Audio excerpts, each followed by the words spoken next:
On February 26, 1965, when a lady from this circle, U.S. government employee Madelyn Rodeffer, participated in a contact and was present when Adamski filmed an alien spaceship with her own camera at close range.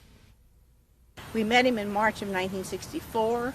I arranged a lecture at the Civic Center about 10 miles away at Rockville, and we became friends. I knew him only 1 year and 1 month, the last year of his life, and he visited from California here about 5 times in that last year of his life, just intermittent.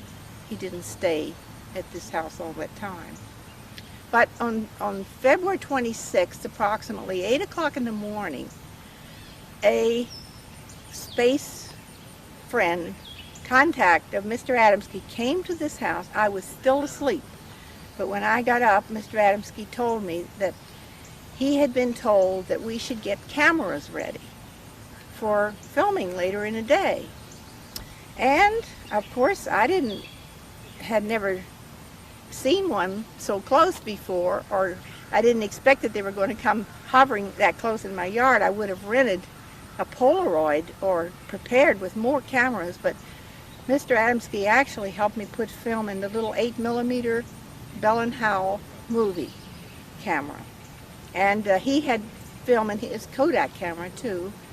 And we waited. Now, they did not tell him what time they were coming, but this was earlier in the morning, but this was middle of the afternoon, about 3:30, when we noticed them at a distance.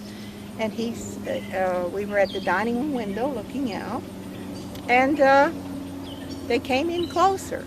And by the way, 3 more spacemen came and knocked at the door just before the incident. And Mr. Adamski went, and they told him they said, "Get your cameras ready, they're coming." Now that is how close he was associated with those people from other planets. And it's difficult to believe, but they looked just like American. One of them had brown hair, and one had dark hair, and one had slightly gray hair. And they parked in a car, I believe it was an Oldsmobile, but I don't know the year, down here at the street when they came, and then the spaceship came. And we went outside, but I had a broken leg. I had fallen the month before in my living room, and I was in a walking cast. And but I was able to walk around, but with a little limping difficulties, but I did get around. And but when we came out on the porch up here and started to film, he told me to film, and he was going to film. I said, "George, I can't do this. I'm too wobbly." And I had not had the camera but 2 months. My husband had given it to me for Christmas just 2 months before.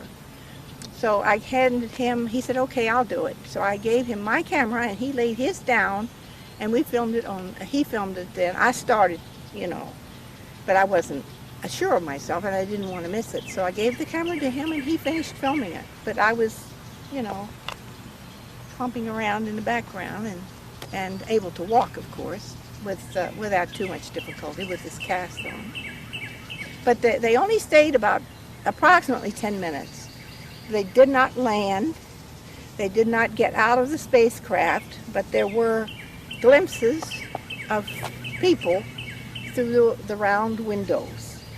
And they maneuvered, they came in here. It was a low humming and a low swishing sound. And they came in, when they got close here, they came in very slowly.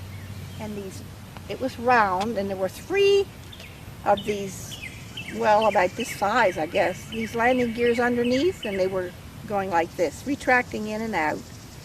And they told George later it was for stabilization. If they'd put all of them out, they would have had to land. And they kept one retracted all the time, and the other 2 were going in and out. But anyway, low swishing, low humming sound. And it wasn't real loud, but there was definitely a motor sound accompanied with it.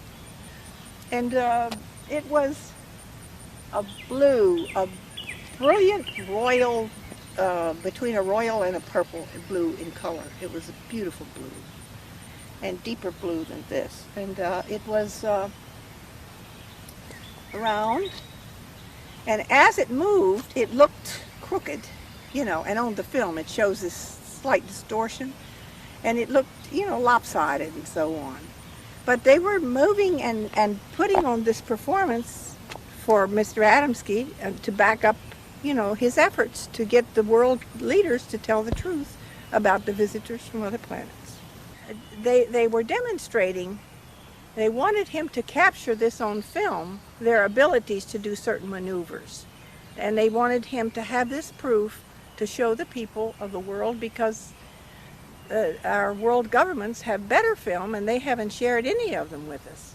And they wanted Mr. Adamski to have this piece of film to show, to the audiences when he was speaking, how they do these certain maneuvers. They did this on purpose.